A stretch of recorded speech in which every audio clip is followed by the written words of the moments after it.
Welcome to City Club of Portland's Friday Forum. I'm Patrick Quinton, member of City Club's Board of Governors.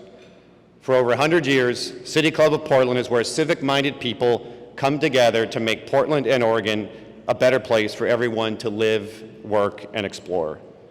We're gathered at the Sentinel Hotel, along with all of you joining us through KGW's website, Facebook feed or news app, X-Ray FM, or on Open Signal's community media television stations. The generous support of City Club's media partners and corporate sponsors enables us to put on the state's best civic programs week after week. I'd like to recognize City Club's fall sponsors, Avangrid Renewables and Morel Inc. I'd also like to thank the Network for Oregon Affordable Housing for hosting our national speaker, Dr. Christopher Herbert. Please show our appreciation.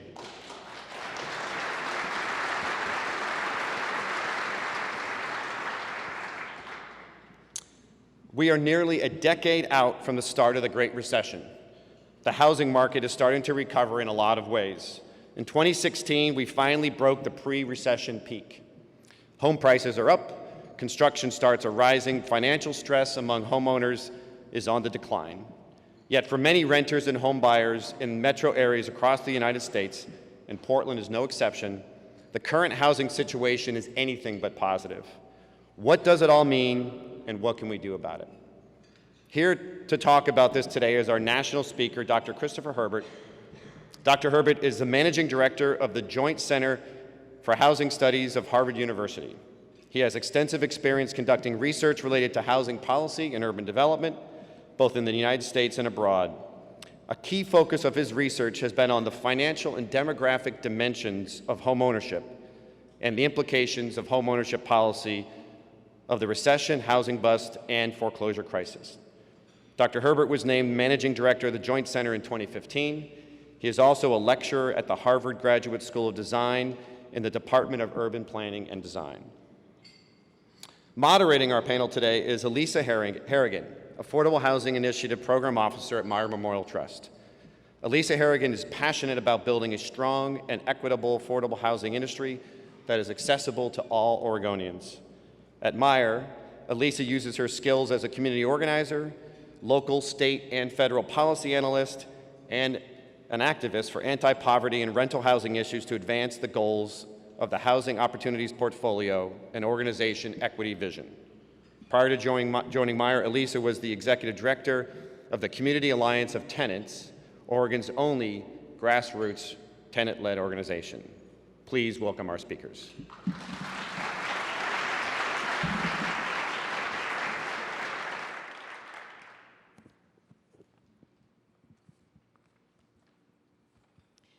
Thank you very much.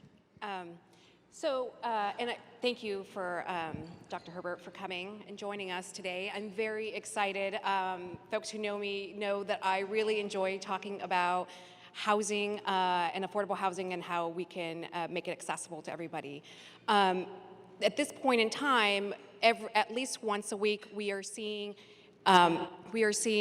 articles in the media about the challenges that folks are facing around accessing housing, RV issues in the community, and folks who are struggling, as well as the increases of prices. So we're going to dive deeper into how Portland compares to the national data on that and see what we can learn from what other jurisdictions are doing and from the national report. So Chris, assuming that most of our audience is not familiar with the results of the 2017 State of the Nation's Housing Report, can you give us a brief description of the key findings? Sure, and it's really my great pleasure to be here with you today. For those of you not familiar with the Joint Center for Housing Studies, we do an annual report called the State of the Nation's Housing. We've been doing it for about 30 years, and it's really intended as a reference source for the state of housing, looking at demographic drivers, conditions in the rental market, the homeowner market, and also what are the policy challenges we face. Shameless plug, if you go to jchs.harvard.edu, you can get access to our report, and we've been trying to make it more actionable to be able to drill down and look at what's happening in your market.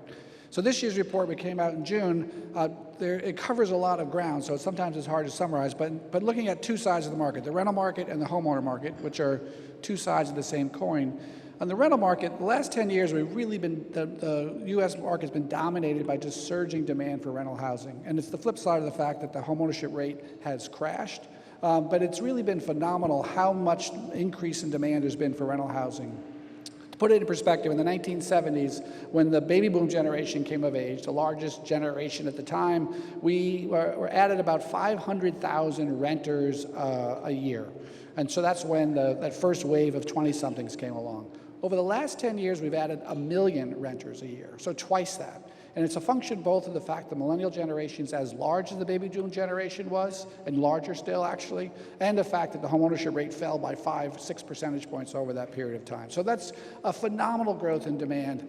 There has been a supply response. First, it was through the addition of single-family housing flowing from the foreclosure crisis, and lately through multifamily construction.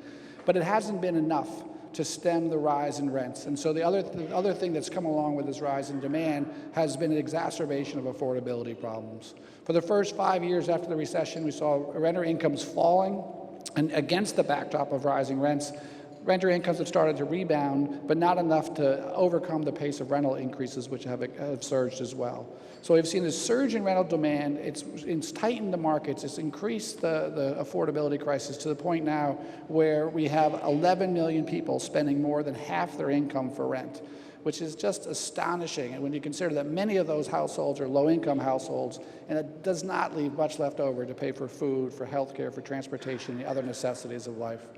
The other headline with the rental market is we are starting to see that demand crest. We think the homeownership rate has found a bottom, and with that, we're seeing rental household growth slow. We've seen a big construction response in many markets, and that's starting to ease pressure at the market, but only at the high end. I mean, I think people, I'm guessing that important what you've seen is a tremendous surge in building of downtown luxury apartments. It's been happening in markets across the country, and it's happened because we've added 1.6 million renters making more than $100,000 a year over that time. That's a lot of high-income renters. We're building for them, and that market's getting saturated. We haven't been building for the rest of the market. That market's not saturated, still tight, but we're seeing the market slow down. So I think we're seeing a slowdown in the market, but without having resolved the fundamental problem of a need for more affordable housing, and not just for the poorest of the poor, but for moderate-income households as well. So that's on the rental side. On the homeowner side, the flip side, as I said, homeownership rate has been falling precipitously. We've seen over the last couple of years that it's starting to level off. And it's leveling off because a big part of that decline had to do with the foreclosure crisis. About 10 million foreclosures completed. We estimate about 6 million of those are owner-occupants. That process has largely abated. It's not gone. There are certain communities in the country where it's still very much at play, but for the most part, it's not having that big drag. And with that, and the fact that the economy is near full employment, young people are seeing their incomes go up, we are seeing the homeownership rate stabilize. But what's important is it's stabilizing at around 63.5%, not far from where it was before we had this big boom, and many people say we're back to where we should have been. But if you look at it by age, you find out that we have homeownership rates that are about 4, 6, or 8 percentage points less than they were in 1990. So we're at a much lower level of homeownership, which may be, we can have a discussion about what's appropriate level of homeownership. There's no real important or clear benchmark for what it should be. But to the extent there are people who would like to own, who would benefit from owning, I think there are real headwinds for people making that transition. And one of the things that's particularly important is it's happening at a time when we're becoming a majority-minority country among younger households. And so for minorities who are looking to get into homeownership, which has been an incredibly important source of financial stability for today's older generation, it's getting harder to do. It's harder to do because rents are higher. It's getting harder to do because people are taking on more student debt. It's getting harder to do because it's harder to get a mortgage if you have less than pristine credit. And it's harder to do because we're not building entry-level housing like we used to do. The number of homes under 1,800 square feet that we're building is about 125,000 last year. In the early 2000s, we were building 450,000. So for all those reasons, even though there's some good news in the sense that for those who think homeownership is a goal, that the fact that it's stabilizing, but the fact that it's stabilizing at a low level and opportunities are being cut off for a whole group of people is an issue. Great, thank you. So just a couple comments with there. With folks getting into home ownership and struggling, one of the challenges that we're having here in particular is eviction rates are high. or folks are moving for a variety of reasons, whether it's voluntary or involuntary. And so every time they're moving, they might be using what savings they had set aside for a down payment to pay for new security deposits. So they're just losing every time that they're moving and aren't able to get ahead with that to get enough savings. Even with a variety of programs that our state or local governments have, it's been challenging for folks.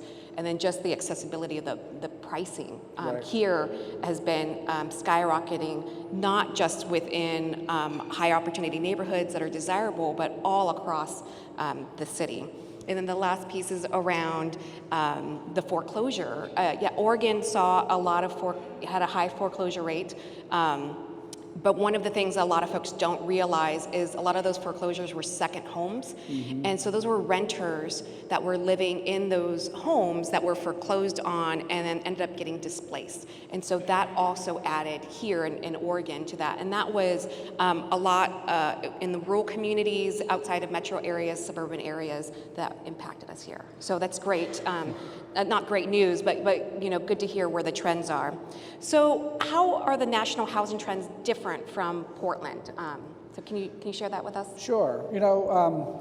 And so as a center that studies national housing markets, we often, as I just did, cite all these statistics that take place at the national level, and as if there's one national housing market, and there's not. On the other hand, I think that people are surprised in some extent to the extent to which these national trends are evident in their market. So I think Portland has many of the same issues that I was describing: a surge in renting, a rise in a lack of affordability, building more high-end housing, not building enough affordable housing, harder home ownership opportunities for others. So I think there's a lot of similarities there. In some sense, you can think about the country as having markets that are growing and have these growth pains that have to do with not providing enough housing that's affordable. And then there's markets that are languishing and have issues at the bottom of the income distribution, fewer issues in the middle of the income distribution. Portland's in the first category. And in some sense, I would say that what Portland has is it does have all those issues, perhaps a bit on steroids. And so if you look at what's been happening, house prices in Portland, they're definitely going up faster than they are in the rest of the country. Just to get a little nerdy on you, if you look at the ratio of median house price to median income, it's a standard measure to say are house prices in keeping with incomes. Across the country, the average typically was about 3. So the median price was about 3 times income. And Portland was right there in the 90s, and most of the country in Portland were stable. During the housing bubble, Portland went up to about 4.5 and then fell back down. Country went a little higher and fell back down. Well, Portland is now up at 5. I live in Boston. Boston has been around 5 for a long time. It had a bigger bubble and then came down. But I think Portland is now moving to a different level of affordability. But this isn't a bubble we're seeing. We're seeing a kind of a shift in the price structure. And that's making it harder to get into home ownership, and it's reflected in the rental market. So the other way I think in which Portland stands out, not in a good way, is the extent to which this is part of a process of gentrification.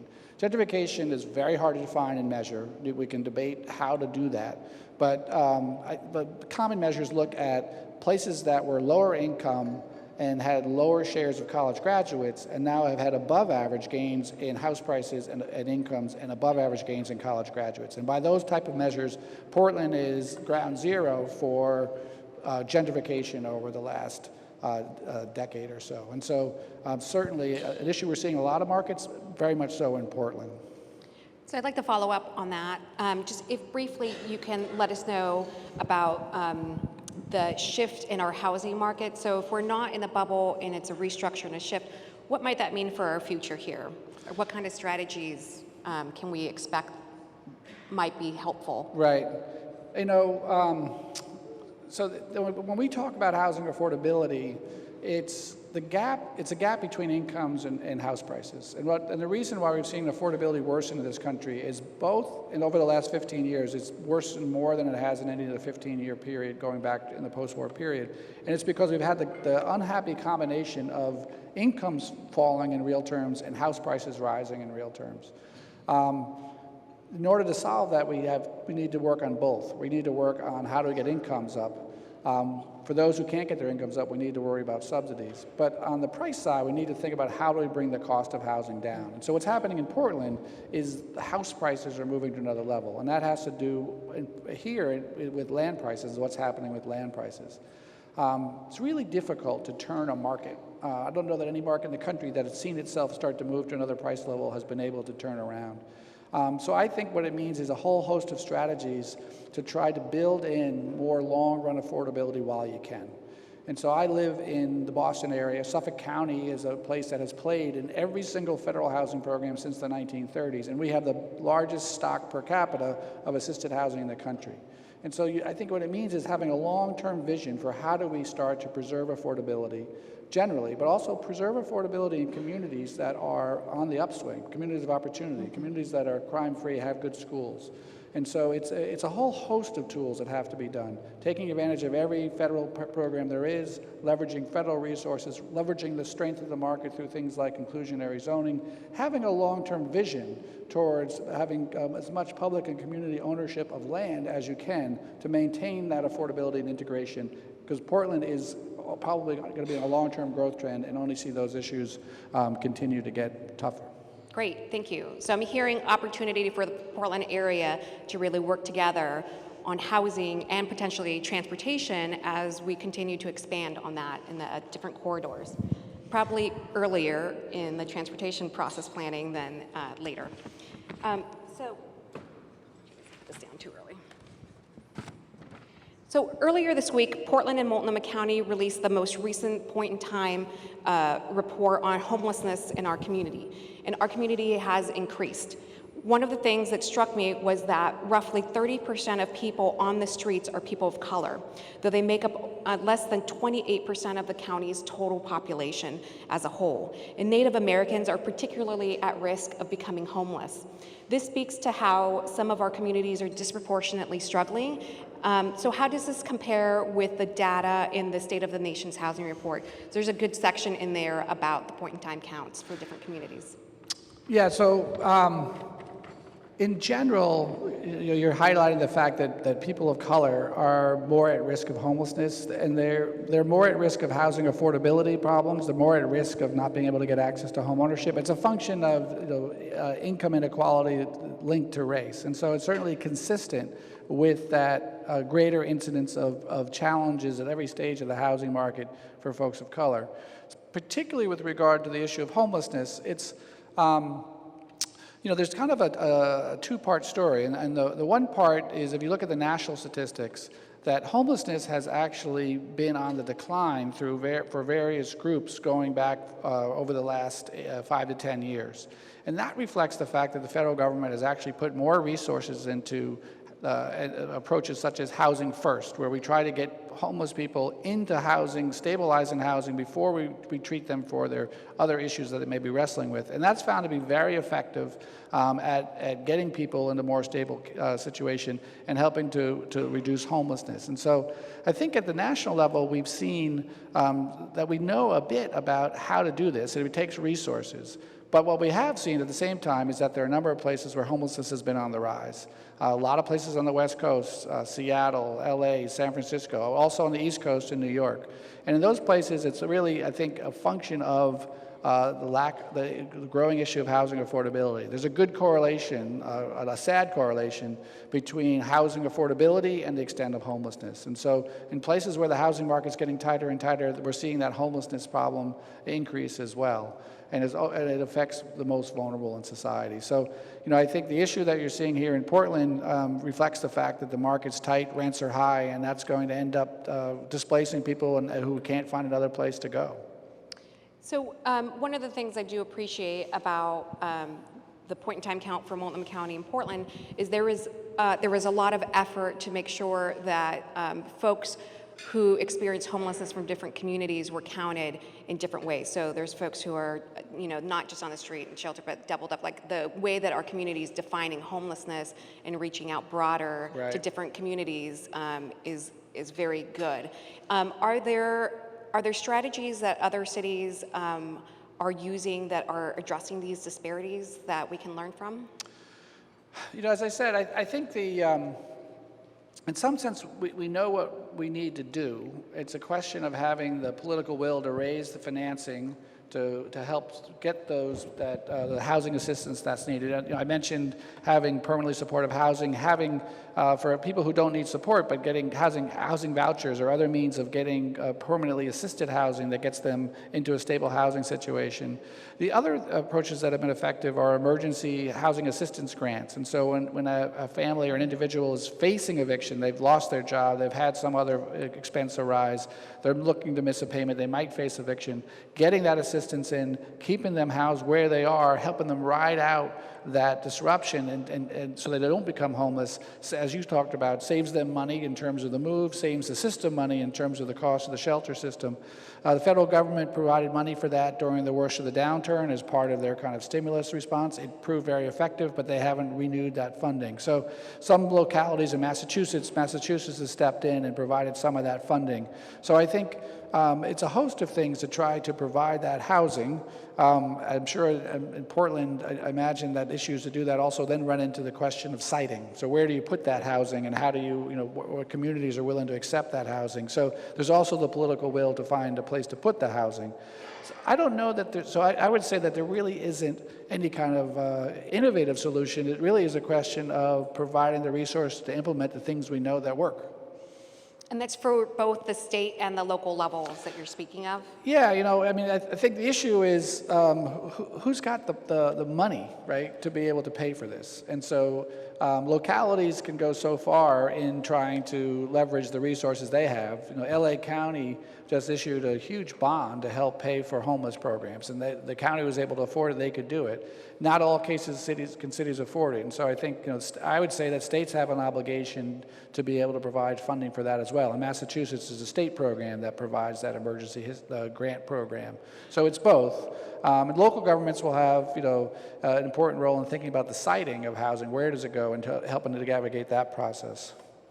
Well, recently this year, our state legislator put $40 million into our EHA and SHAP programs to help with that. It's an unprecedented amount. The last time that they put money in, it was about $10 million, and so now there's $40 million. I mean, I think one of the things is also looking at how can we really leverage those resources and be accountable to that increase in resources to actually really make an impact and go deeper. Also, our local community here recently piloted a program. They're in the process of developing it, of piloting local vouchers here. So something similar to the Section 8 vouchers, as we're not anticipating an increase here unless you know of any ways that we can tap into some extra vouchers. But we're starting to experiment and see what we can do and come together with looking at what would it look like if we did our own voucher system in combination with some federal resources. So given the shortfall, are there other things that we can see coming up in the future around how that might impact us? Coming up in the future from the federal government. The federal government. It's an easy question there. Yeah, I'm trying to how to answer this. So, I think the best we can hope for from the federal government is to do nothing. The administration's budget cuts $6 billion from HUD's budget. Proposed cutting $6 billion from HUD, and in a time when 1 in 4 households are eligible for housing assistance get it, at a time when we're struggling with homelessness on the street, at a time when the kind of income inequality is growing and creating greater problems for folks. So we're already at a situation where we're not doing enough. A $6 billion cut would be really awful and morally bankrupt, in my humble opinion. So if they do nothing, if they do a continuing resolution, keep funding where it is, it's not doing any more to address the problem, but it doesn't do any harm. The other area in which we have potential changes coming down the pike are with the tax code. And so your guess is as good as mine of where that's going to come out. Different proposals in the past have talked about the cut in corporate tax rates and things like that would have an impact on the value of the low-income housing tax credit, and so could, without changing that program directly, could indirectly reduce the amount of funding that flows to that program. So On the good news front, there is a bipartisan proposal from Cantwell and Hatch, Senators Cantwell and Hatch, to increase funding for the low-income housing tax credit program and to introduce a number of other changes that would make that program more flexible in addressing the needs of a variety of income levels.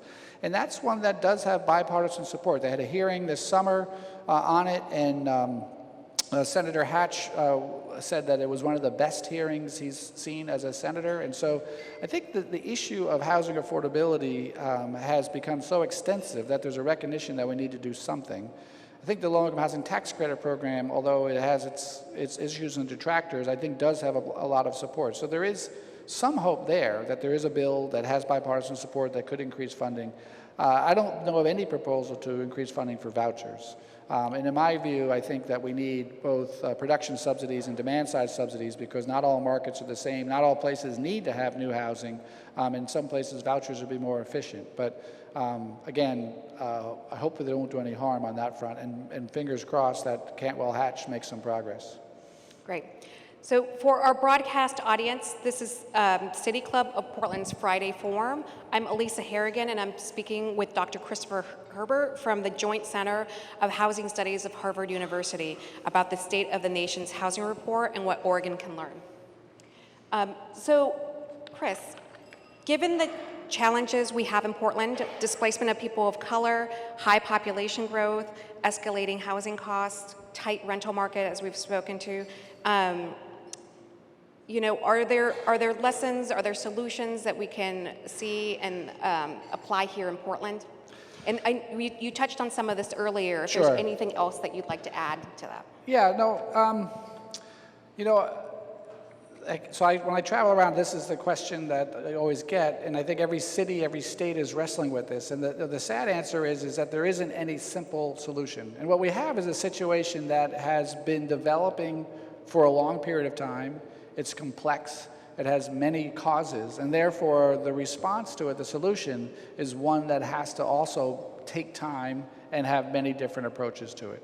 And so I talked a bit about the fact that housing is become very expensive to produce, and so I think we need to think about ways to bring down the cost of housing. I talked a bit about regulatory barriers. I think the other piece of that puzzle is thinking about different production methodologies for housing, more ways in which we can use manufactured modular housing, improve the production technologies. I think when cities, regions think about how to approach this, they have to think about multiple strategies. So there's the new housing part of it, but we also have to think about the preserving the affordable housing that we have. And so there's a growing recognition of what's called naturally occurring affordable housing, NOAH. And the idea is that most low-income people are not getting assisted housing. They're finding housing in the market. Some of it is not great, perhaps crummy by some definition, but if it's decent and it's affordable and it's not causing them to spend in order to cut back on food and other things, then it's the kind of housing we need to preserve, particularly if it's in neighborhoods that provide safe, decent places to live. So we need to have strategies to do that, and that is a series of things related to incentivizing property owners to maintain affordability, incentivizing nonprofit organizations to become owners and stewards of not just subsidized housing, but this type of housing. To that, I would add, you know, we have to think about ways in which we can make better use of the existing stock that we have. I know that Airbnb is incredibly controversial in terms of its impact on taking housing units off the market, but it also has the potential for expanding the fact that we have so many housing units that are large and underutilized. In the city of Boston, we have 75,000 graduate students who are flooding the housing market, taking housing off the market. There's a new program, a new business called Nesterly that's trying to match graduate students with older households who could use the income, they could use some companionship and somebody to help around the house, and using that kind of Airbnb model to find ways to make those kind of matches. The other thing we need to think about is how do we make better use of expanding the built environment. So not just Airbnb-ing bedrooms within a unit, but how do we think about adding accessory dwelling units? I know there are folks here in Portland who are working on that, and it's the potential for adding affordable housing in places where we need it, not just in the city, but think about in suburban areas where there's very good, high opportunity communities, good schools and the like, and hard to get new units built. But if we can get accessory dwelling units in those places, it could help to satisfy a need. So again, it's a multi-pronged thing, bending the cost curve on new units, preserving the existing units that we have, making better use of the stock that we have, are all those, there needs to be a broad strategy. And the last thing I would say is there needs to be a long-term vision. And that vision means we have to think about the housing we're going to need in 20 years and 30 years. And it might seem incremental now, but the more housing we could add to that permanent affordable stock, the more less problem we're going to have down the road as well. Okay. As a follow-up to that, so as Patrick said in the introduction, there are lots of positive signs that are listed in the 2017 State of the Nation's Housing Report. I encourage folks to definitely take a look at that. There's a lot of interactive maps on the website if you get a chance. So in that, the housing market is starting to recover for some, though recovering faster than others for others. So there's increased home pricing, rising of construction starts, lower financial stress among homeowners, yet in Portland and across Oregon, folks aren't feeling that great about the housing situation. So we've talked about Portland a fair amount. How does this impact the suburbs and our rural communities? And are there strategies that you know of?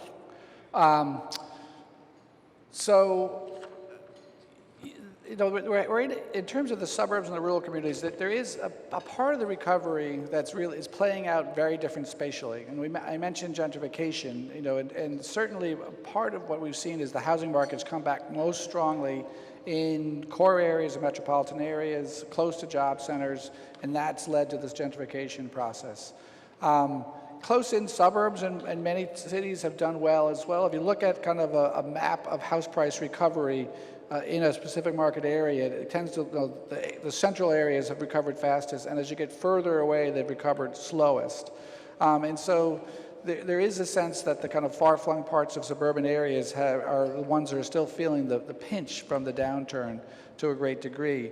The flip side of that gentrification story, though, too, and it relates to this question about suburbanization, is so as the inner city neighborhoods are gentrifying, where are the poor going if they are being displaced, both either being pushed out or deflected? A lot of the issues around gentrification is that what had been a low-income community is no longer available to people who'd like to move in. So where are they going? And what we've seen, at the same time we're seeing rising gentrification, we're seeing the spread of high-poverty neighborhoods. So one of the things we did in the report was look at the growth of high-poverty neighborhoods. And these are neighborhoods with 20% poverty rate or more. And between 2000 and 2015, they went up nationally from 14,000 neighborhoods to 21,000 neighborhoods, an increase of 50%. And if you look at where they are, we can't identify city suburbs, so what we use is the density of the area as a measure of whether it's urban, suburban, or rural. And the biggest percentage increase has been in suburban and ex-urban areas. I looked at Portland.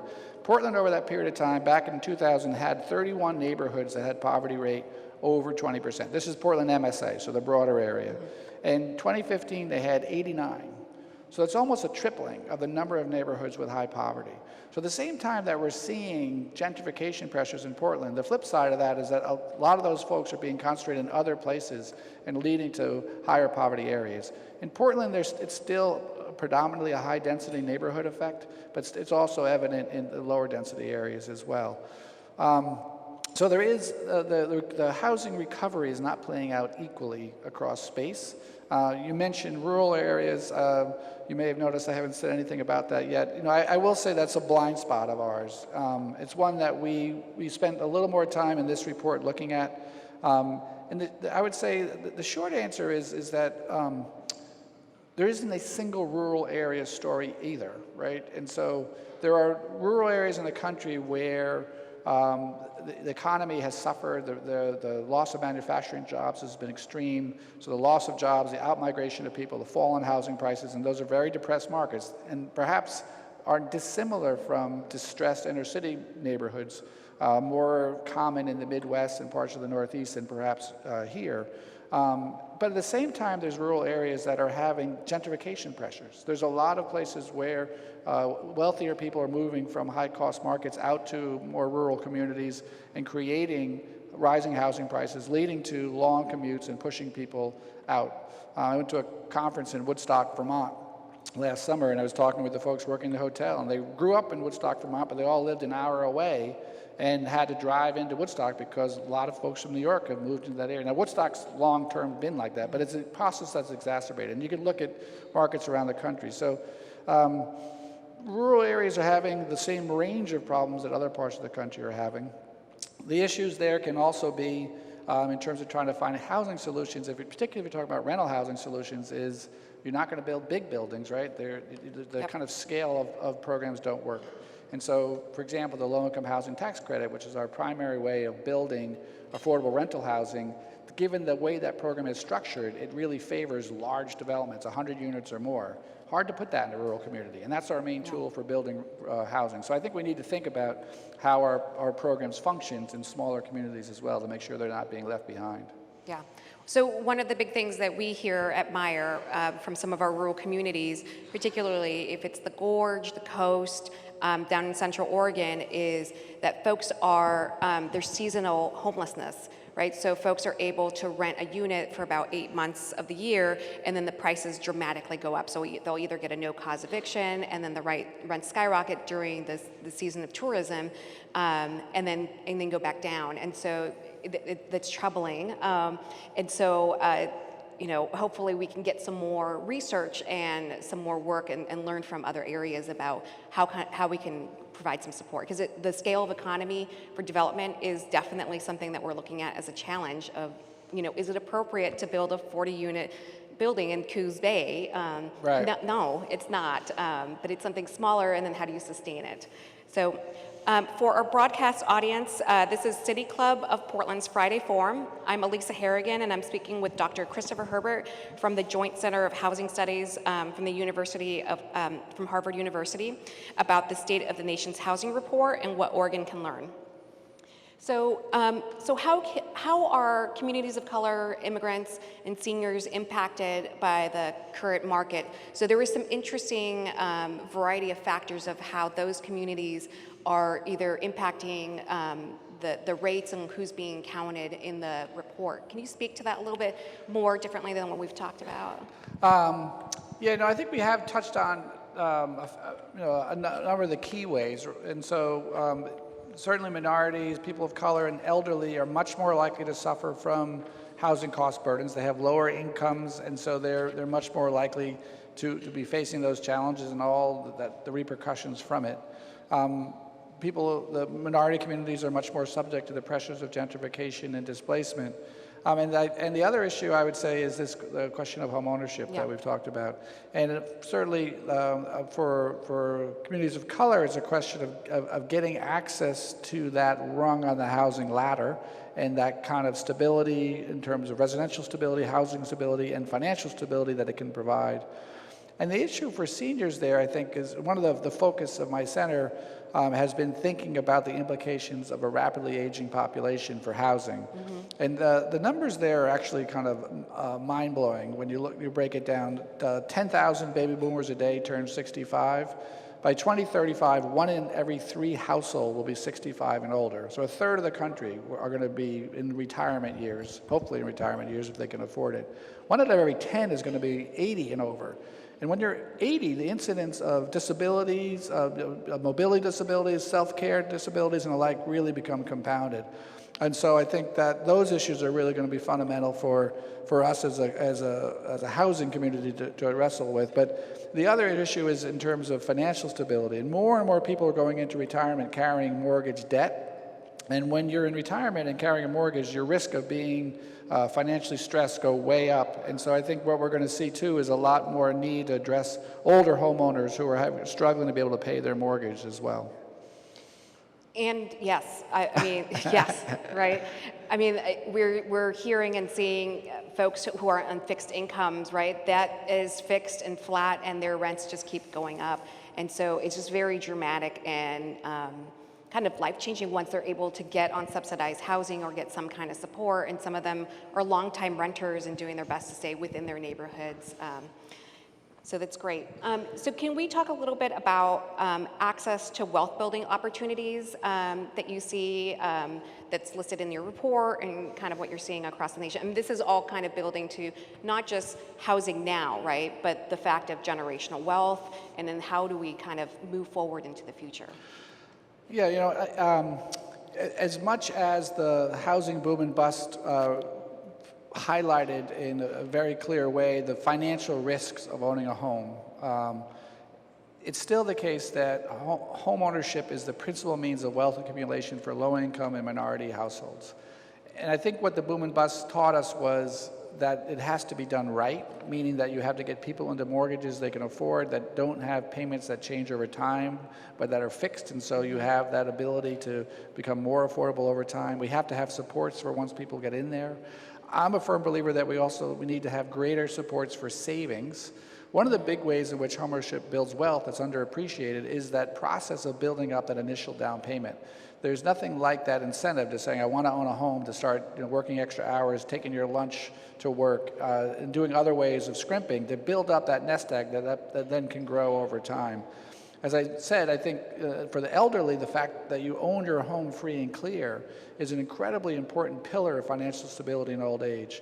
With fewer and fewer defined pension plans, what we're relying on in old age is Social Security, whatever savings you can muster, and I would say is having a housing situation that's affordable. If it's permanently affordable rental housing that's tied to your income, great.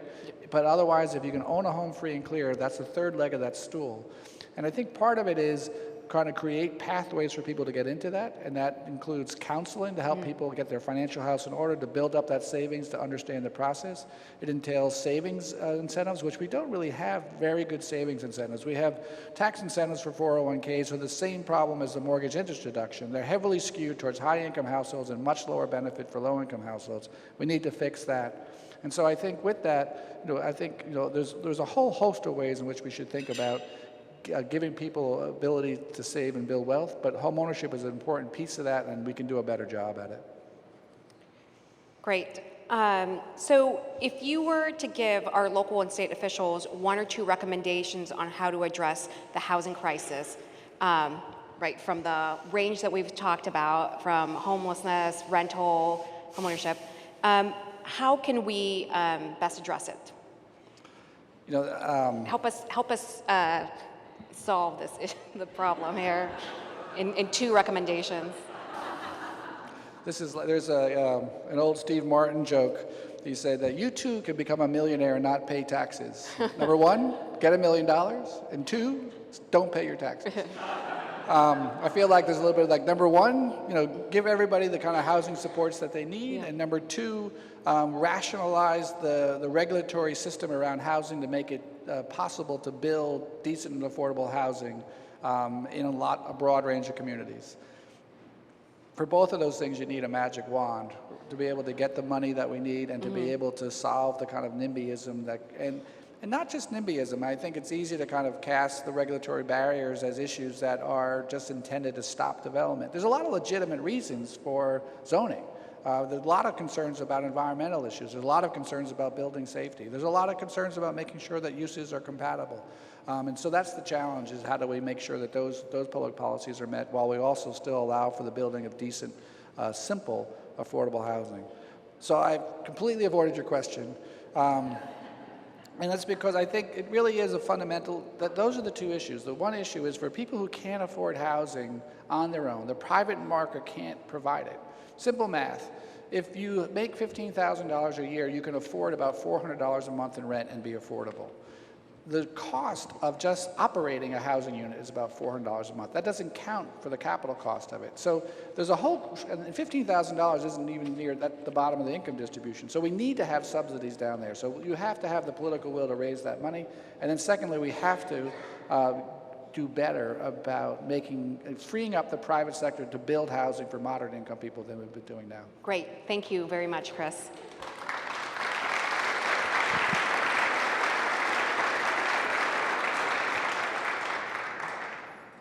So let's go to the audience for some questions.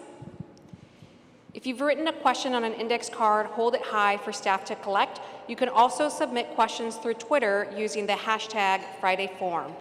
I'll try to read at least one index card and one question from Twitter. We invite City Club members to ask their questions at the microphone.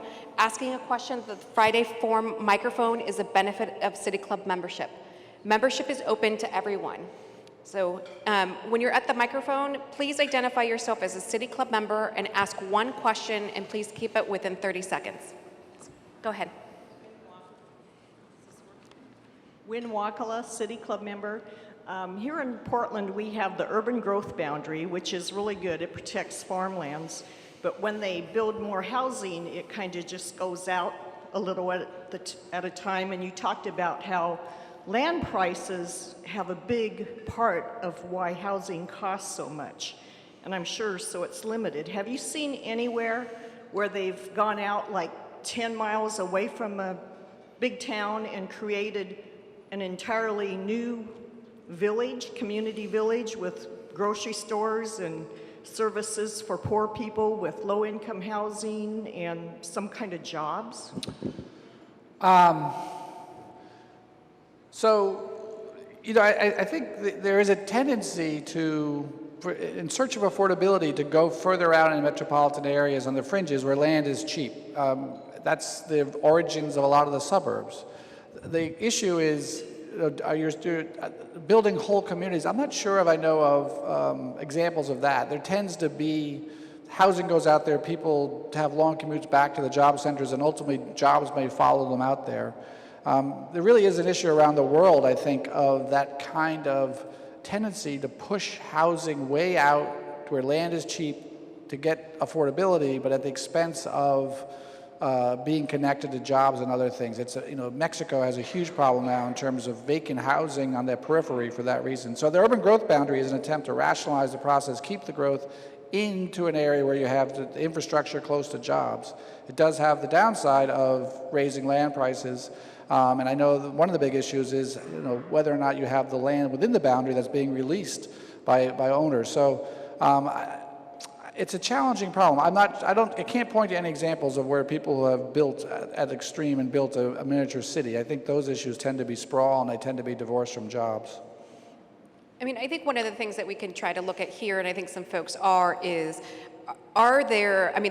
not a whole lot more land in Portland that's untapped, but there are some potential properties that can be repurposed that are not being utilized, right? Or look at preservation strategies and rehab versus just new construction. And so how do we look at some new models here that it's not just about new development, but how do we just really preserve what we have? How do we get creative about putting multiple strategies on the table? I think right now we have some strong political will we haven't seen in a long time. There is a lot of community interest. As you can see, the room is pretty full here. It's a matter of kind of harnessing some of that and figuring out what are some of the strategies we want to experiment and tapping into what resources we have. I mean, the resources are limited, but there has been an increase in funds where we can potentially develop some models here, and I hope there's some willingness on the political level and with organizations to really collaborate, like honestly collaborate and experiment with some new strategies and really be friendly about reusing properties that are not being utilized. And there's been some examples with that with shelters recently, but I think we can do more. Next question. Hi. Excuse me. My name is Steve Katz. I'm a City Club member. And one of the things that I don't think Dr. Herbert mentioned was the move towards cooperative housing, large buildings, and as far as I know, there is only one cooperative apartment house in Portland. Can you comment on that, please? By cooperative housing, or do you mean co-housing? Cooperative housing. Cooperative housing. Yes. I'm not sure that so I know, like New York City, cooperative housing is akin to a condominium ownership, where there's joint ownership of the structure, but you own shares as opposed to owning a specific unit.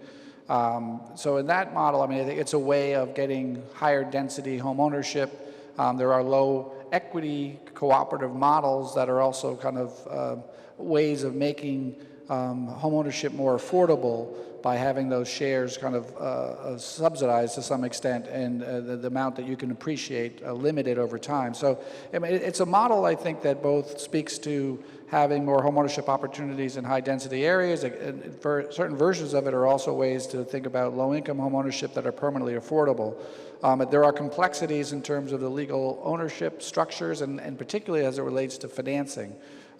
They can be difficult to finance. New York City, because they have such a large stock of them, has a large set of institutions that know how to finance them. There are a few co-ops in the Cambridge area, and I had a friend who owned one, and it was really hard. There was one bank that would lend on it. So there's a system that has to build up to support them as well, but it's certainly a model that has some benefits. Great. So I'm going to read a cue card question from the audience. So 45% of Portland is zoned as single family. That's probably low compared to other cities. How much is single family zoning at fault for the lack of homes under 1,200 square feet? And then what can Portland and other cities do about this?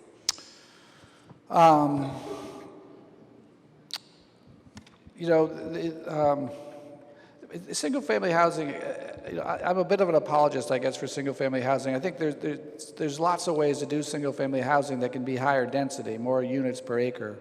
And there's a lot of reasons why people like single-family housing, having to do with privacy, having to do with having space, outdoor space, and the like. So I guess I don't want to throw too many stones at single-family housing per se. I think that it's a question of what kind of density it's done at. So, and I live in Massachusetts. There's some communities in my area that have 2-acre zoning for single-family housing, and partly because they don't have sewer systems, and the towns refuse to put in sewer systems because they want to keep that low density. So you have to have septic systems. So there's ways to do single-family well and ways to not do it well. So I think it needs to be a part of a range of housing that's available. It should be available at a higher density, but I wouldn't pin too much blame on it. Okay, great, thank you. Question at the mic? Jan Bryant, City Club member. Dr. Herbert, what's your opinion of rent control as a tool for dealing with some of the issues we've been discussing today? I thought I might get that question. I will start this by saying that, so my training is as an economist, and if you ask economists questions about different types of interventions and what they think of them, rent control is probably up there, and one that the vast majority of economists would say it's not a good idea because of the fact of the distortions it creates.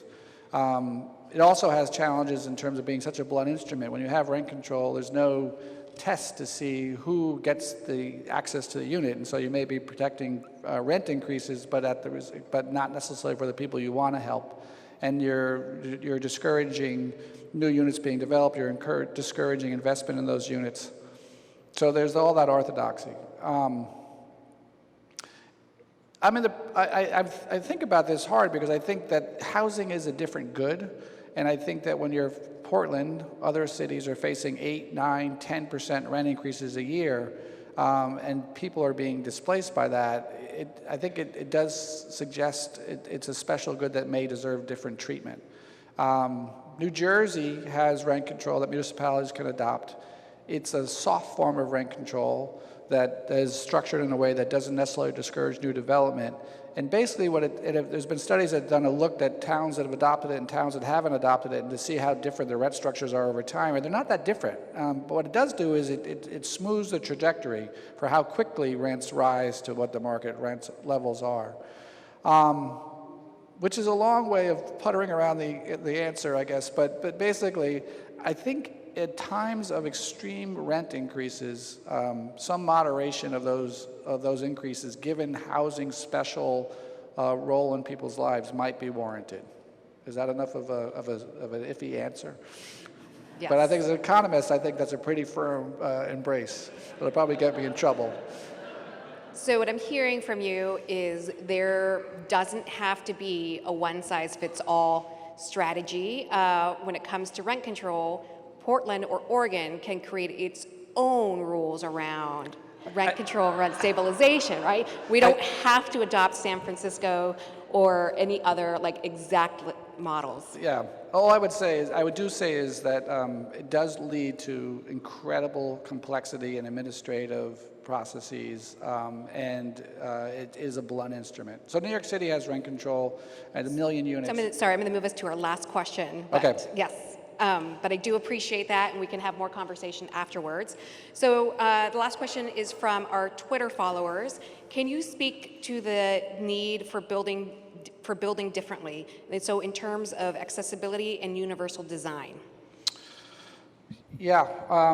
So in terms of accessibility and universal design, I mentioned the fact that we're a rapidly aging country. Our housing stock is woefully ill-suited to handle people who have mobility issues. The number of units that have zero-step entries, have the bedrooms and bathrooms on the first floor, wide enough hallways for a wheelchair, etc., are really, really limited.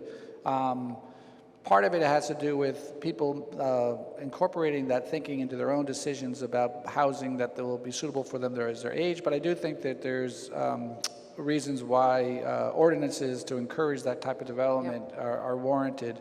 So I think particularly given the fact we're going to have such an elderly population, I think trying to expand the availability of accessible units is going to be critically important. Yeah.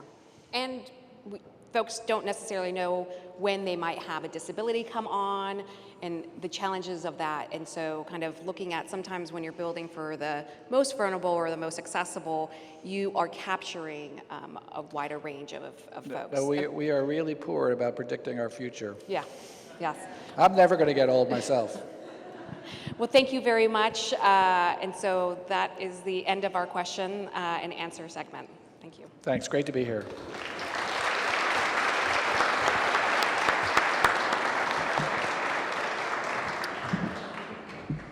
So we are out of broadcast time and we'll have to stop for the day. If this program has inspired you to join or contribute to City Club, you can do so at the registration table as you leave the room. This is Patrick Quinton from City Club's Board of Governors. Thank you to Christopher and Elisa, our guests, and special thanks to the Friday Forum Committee for their hard work. This program is adjourned.